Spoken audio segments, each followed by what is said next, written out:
ጀመረች ጀመረች ጉንጉን ፀጉሯን ፎታች ልጅነቱ ረታች ውበት ዘንቦባት ወርቁን ጋረደባት ውበት ዘንቦባት ወርቁን ጋረደባት ጀመረች። ሰላም እንዴት በያላችሁ በጥሩ ነገር ሰላም ነው። አሸይን አንድ ያላችሁ ሞኝላችኋለሁ። ቤቶች ስትገቡ እንደልወዳች ላይክ እና ሼር እያደረጋችሁ ሐሳቦቻችን ለብዙዎች አቆፍሎ ለዚህን ኮልቢ አመሰግናችኋለሁ። ሐሳብ ሲሞቻችሁ እንደልወዳችሁ 3000 ላይክ እንድትገጩኝ በትትና አጎ ብዛችኋለሁ። ዛሬ ሚዛናችን ይዘላችሁ መጣነ ሶበር ዜና ኢራን በትናንትናው ዕለት በሰጠችው ቀጭን ማስጠንቀቂያ መሰረት ወደኔ ጠጋ ብላችሁ እኔ በሰጠሁት መስመር ብቻ የትኛውም የዓለማችን መርከቦች የትኛውም የዓለማችን ሀገራት መርከቦች ኢራን ያስቀመጠችው መስመር አለ። በዛች መስመር ብቻ ተቆጥላችሁ ትሄዳላችሁ። ያለወለዛ አፎን እዳቻለሁ። አጭር ማስጠንቀቂያ አደረከ። ወይ ያልኩትን ታደርጋላችሁ ወይ ወደ ሆርሙዝ አትምጡ። ከወጣችሁ ደግሞ ትመታላችሁ። አራንጥ ይሄው አለቆቹ ተናገረው። በሌሊቱ ነው የፈጸሙት። የሲንጋፖር የመርከብ በዛ በኩል ሲያልፍ ኢራኖቹ በሬዲዮ መገናኛ በዛ በኩል እንዳታልፍ ና ወደኔ ጠጋ ብለው በዚህ ለፍ አይ በዚህ ነው ማልፈው በለው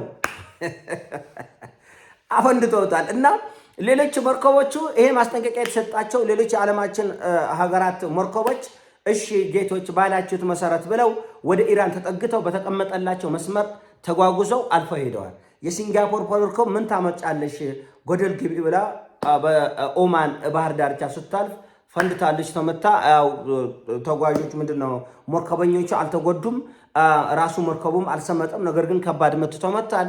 ስለዚህ ኢራን ቀጭን ትዕዛዝ ነው ወይ በዚህ እኛ ባልነቱ እንቀሳቀሳል፣ ሆርሙዝ የኔ ነው በቃ 4 ነጥብ ያንቺ አይደለም የሚል የትኛው ምድራዊ አካል ካለ እንዋጋ ንና እንግጠም። ይሄው ሜዳው፣ ይሄው ፈረሱ፣ ይሄው ሆርሙዝ፣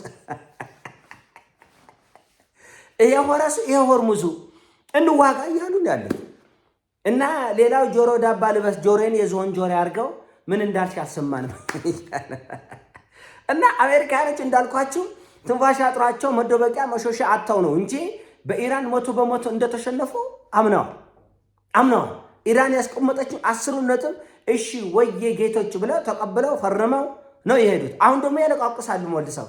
ዓለም አቀፉ የኢንተርናሽናል አቶሚክ ኢነርጂ ኤጀንሲ ተቆጣጣሪ ኢራን ገብቶ ይፈትሻል። አይፈትሽም። ምትፈልግ ከሆነ ናና ተዋጋ። እኔ አላልኩም። አሜሪካ እንግዲህ እነሱ ብልጣውን ጥነት ተመልከቱ። እነሱ በጣም ጂኒየሶች፣ ሌላው ከረፈፍ ጭንቅላት አልባ አድርገው ነው የሚያስቡት። ስለዚህ ሌላውን ከመናቃቸው የተነሳ ምንድን እኛ ማዕቀብ እናነሳልሻለን፣ ኢራን ቶሎ ብለሽ በሩን ክፈችው፣ ዩራኒየሙን ስጭን፣ ይዘን እንወጣለን፣ ከዛ እንደበድባለን። ከዛ ኢራን ጀመራታ ጀምሩጭ አሁን ዛሬ ነገ ከነገ ወዲያ ሞቅ ያለ ምትሰማላችሁ። 2 መርከብ 3 መርከብ 4 መርከብ 10 መርከብ የተገኘው እንዲመታል። ህግ ታከብራለህ አታከብር ትመታለህ። በቃ ልክ ምን ጥያቄ ከሌለም ትመታለህ ከተባለ መቁለስለስ አንገት እንደዚህ ምን መሽለጥለጥ አይሰራም። ትመታለህ አራለጥ እና እንደዚህ አይነት ብልጣብልጥነት አሁን በአሜሪካ ለምሳሌ አሁን ሰሞኑን እንዳልኳችሁ ነው። ኢራኖች እኛ አናምንም እስራኤልና አሜሪካ የሆነ ድራማ እየሰራችሁ ነው ጎደል ግቡን ያለችው ኢራን። አያገባኝም። እንደዚህ ያለ ድራማ እንደዚህ አይነት ጨዋታ ከኔ ጋር አይሰራም። አሁን ሰሞኑን እስራኤል ሌላ አሜሪካ ሌላ አፍ ይካፈታሉ፣ ይሰዳደባሉ። ውሸት ነው። የተወሰነ ሽንፈት ያመጣው ጸባል እውነቱን ለመናገር 50% ምናምን አካባቢ 60% እስራኤልና አሜሪካ የእውነት ተጣልተዋል። አንድ 40% ግን ድራማ ነች። ግልጽ ነው የምነግራችሁ። ድራማ ነች። ኢራኖችም እቺ ነገር ድራማ ነች ብዙም አልጣመችንም ነው ያሉት። ድራማ ነች። ድራማ ይሰራሉ። ጣሊያን ድራማ አልሰራችም እንዴ? ትናንት እንደዘገብኩላችሁ ጣሊያን በጦርነቱ ጊዜ መድኃኒዓለም ድፍት ያርገኝ ቅዱስ ሚካኤል ይሰንጥቀኝ እነዚህ ጦርነት ውስጥ የለውበትም ማለት ራሱ የኔቶ ዋና ጸሐፊ የአውሮፓ ህብረት የጦር ኃይል ዋና ጸሐፊ ምን አሉ? ጣሊያን በስነ ስርዓት እዚህ ጦርነት ላይ ነበረች። 500 ጀቶች ከጣሊያን ተነስተው ኢራንን ደብድበዋል አለ ራሱ የኔቶ ዋና ጸሐፊ። እና አሁን አሜሪካና ኢራንን የሆነች ድራማ ለመስራት እየሞከሩ ነው። እውነቱን ለመነጋገር አውሮፓውያኖቹ ፍርሃት ነው በኢራን ጦርነት እንዳይገቡ ያደረጋቸው እንጂ ቅንነት አይደለም። በፍጹም ለዚህ ነው አሜሪካና እስራኤል ሲደበድቡ አውሮፓ ህብረት በጎን ኢራን ላይ ማዕቀብ እየከመረ ወገቧን ያጎብጣል። እና መጥፋታን ሞገስ አቆላን ይፈልጋሉ። ነገር ግን የኢራን መልስ ምት ደግሞ ሊያጠፋ ሊያወድመን ይችላል የሚል እና ኢራኖቹ አንድ ቁልፉን ይዘውታል። ስለዚህ የሆርሙዝ ነገር ወይ መሞት ወይ መኖር እና እነሱ ስትራቴጂ ቀይረው ለምሳሌ በወቅቱ የሆርሙዝ ሰርጥ ሲዘጋ ቀይ ባህርን ለመጠቀም ራሱ የሁቲ ታጣቂዎች እንቅስቃሴ አደገኛ ስለነበረ ቀይ ባህርን ምንዘጋለን፣ ሆርሙዝን ምንዘጋለን፣ ምን አባት አመጣላ አሉ ኢራኖቹ። አሁን ይሄ የገባቸው አሜሪካና እስራኤል ወዴት መጡ? ወደ ሶማሌላንድ የጦር ቤዝ በማቋቋም ሁቲን በቀላሉ ለመደብደብና ለማጥቃት እንዲመች ለማድረግ ነው። ሁቲ ደግሞ ይችን ስለሚያውቅ ምን አለ?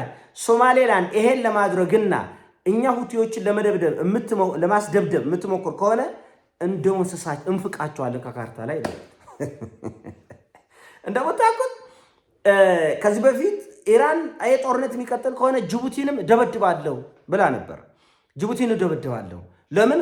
ከጅቡቲ እየተነሳ የሁቲ ታጣቂዎችን ለመደብደብ የአሜሪካ የጦር ኃይል ዝግጅቱን ስላጠናቀቀ። በነገራችን ላይ እውነቱ ለመነጋገር ከጅቡቲ ተነስተው ያን ሁሉ ድብደባ አድርሶ ሁቲን መቆጣጠር ያልቻለ የአሜሪካ ኃይል አሁን ደግሞ ገና ለገና ሶማሌላንድ ላይ ቤዛ አድርጎ የማይሆን ነገር የሆነ ሆኖ ግን ኢራኖቹ ቱርክ ጋር በመቀናጀት እንደውም ታቅብ እስራኤልና ቱርክ የቱ ጋር ተገናኝተን ይለይልን እንደ ወንድ እንጋጠም እስቲ የቱ ጋር እንደው ወንድነቱ ይለይልን ወላል። አሁን የግጥሚያ ቦታ ማን ሆነች ማለት ነው? ሶማሌላንድ ነው። ሶማሌላንድ ላይ የሚመጣው ይሄ አደገኛና ደም አፋሳሽ ጦርነት የኢትዮጵያ አፍንጫ ስር ነው። የኛን ኢኮኖሚ የኛን ፖለቲካና ማህበራዊ ጉዳይ ይፈትናል። እንደምታውቁት የኛ ነገር መቼም በዛ ኮሽ ሲል መፈተን ነው፣ በዚህ ኮሽ ሲል ጭንቅ ነው፣ በዛ ኮሽ ሲል ጭንቅ ነው በቃ። እና ይሄ ውጊያ አፍንጫችን ስር መጥቶ ሶማሌላንድ ላይ የሚጨፋጨፉ ከሆነ እንደምታውቁት ቱርክና ኢራን ተቀናጅተው ሶማሌላንድን ወገሩ ማለት በቃ አበቃላት ማለት። ቱርክ እንደምታውቁት ቁጥር 1 የሶማሌ ጠበቃ ነች። ቁጥር 1 ሶማሌም ለቱርክ የፈለግሽውን ማዕድን ውሰጅ፣ ከመሬቴ ላይ ከባህሩም ላይ ውሰጅ፣ ከመሬቱም ላይ ውሰጅ ተብሎ የቱርክ የባህር ኃይል ሶማሌላንድ ወደብ ላይ ነው ያለው። ለምን? ዓለም አቀፋዊ የሶማሌ መሬት ስለሆነ ነው። ባህሩም የሶማሌ እስካሁን ዓለም የሚያውቀው ማለት የወደፊቱ እግዚአብሔር ነው የሚያውቀው።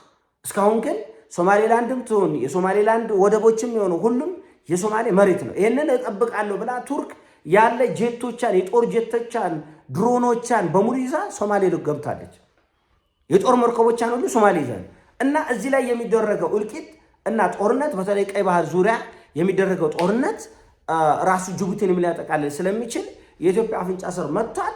እኛ እንግዲህ ያው ኮሽ ባለ ቁጥር ምርቶች ይጨምራሉ፣ ፍጆታ ይጨምራል፣ የኑሮ ውድነት ይጨምራል። ስለዚህ የጦርነት የኢትዮጵያን ብቻ ሳይሆን የምስራቅ አፍሪካን ጂኦፖለቲካል እንቅስቃሴዎች በከፍተኛ ሁኔታ የሚጎዳ በጣም አደገኝነት ያለው ደግሞ ርካሹ ቦታ እንደምታውቁት ባህረ ሰላጤው የአረቦቹ መሬት ርካሽ የውጊያ ቦታ አይደለም፣ በጣም ውድ ቦታ ነው። ቢሊየንስ ትሪሊየንስ ኢኮኖሚ የሚንቀሳቀስበት በመሆኑ አረቦቹ ቶሎ ብለው ጦርነቱን ከዛ አውጥተው ወደ አፍሪካ ቀንድ ሊልኩት ይችላሉ። አፍሪካ ቀንድ ላይ እንዲህ ያለ ጦርነትና ትርምስ የሚፈጠር ከሆነ እኛ ላይ ያለው ፖለቲካዊና ኢኮኖሚያዊ ጫና እጅግ በጣም አጉባጭ ነው የሚሆነው። ወገባችን የሚያጎብጥ በጣም አደገኛ ነው የሚሆነው። ኤኒዌይስ እንግዲህ የሁቲ ታጣቂዎች አንፋታም፣ ሶማሌላንድን የመጨረሻ አይቀጡ ቅጣት ነው የምንቀጣው ብለዋል። እንደምታውቁት ደግሞ ኢራን በሁቲ ያላት ተጽዕኖና ያላት የጦር መሳሪያ በቀይ ባህር ላይ ያላት ተጽዕኖ ምን ያክል ደረጃ እንደሆነም አይታወቅም። አውሮፓኖችም አያውቁትም፣ አሜሪካኖችም አያውቁትም። እና አይቀጡ ቅጣት እንቀጣለን የሚለው ይሄ ዛቻ ጦርነቱ ወደ ኢትዮጵያ እየተጠጋ የእኛን ኢኮኖሚያዊና ፖለቲካዊ ጉዳዮች በጣም ችግር ውስጥ የሚከት አደገኛ ነገር ነው። ይሄ አንድ ዙር መታኩሳቸው ኢራንና አሜሪካ የሚቀር አይመስለኝም። ለምን ማስተንፈስ የሚያስፈልግ ይመስላል። የሆነ ኃይል መተንፈስ አለበት፣ የሆነ ኃይል መተንፈስ። ስለዚህ ስላልተነፈሰላቸውና ስላልተረጋጉ የግድ ኢራኖቹም ራሳቸውን በደንብ አደራጅተው በአሜሪካና በእስራኤልና በአውሮፓኖቹም ይገባል እዚህ ጦርነት ውስጥ። የኔ ጌታ ይህ ሁሉ መታገሳቸው ራሱ እግዚአብሔር ይመስገን አድርገውትም አያውቁ በታሪካቸው። እንዲህ ያለ ትዕግስት፣ እንዲህ ያለ ፍራቻ፣ እንዲህ ያለ ሽሽት ተደርጎም አይታወቅ እና በእውነቱም አሁን ከፊታችን ያሉት ቀናት በጣም አደገኛ ናቸው። ብዙ ሰው የሰላም ስምምነት ተፈርሟል አሸወይና ነው ይላል። አሸወይና አይደለም የኔ ጌታ። ሌላ እልቂት ያለ ይመስለኛል እንደኔ ግምት። ይሄን ሐሳብ ሲሞቻችሁ ላይክ አድርጉ፣ ሼር አድርጉ። ወዳቻለሁ። ይሞቻችሁ። ፒስ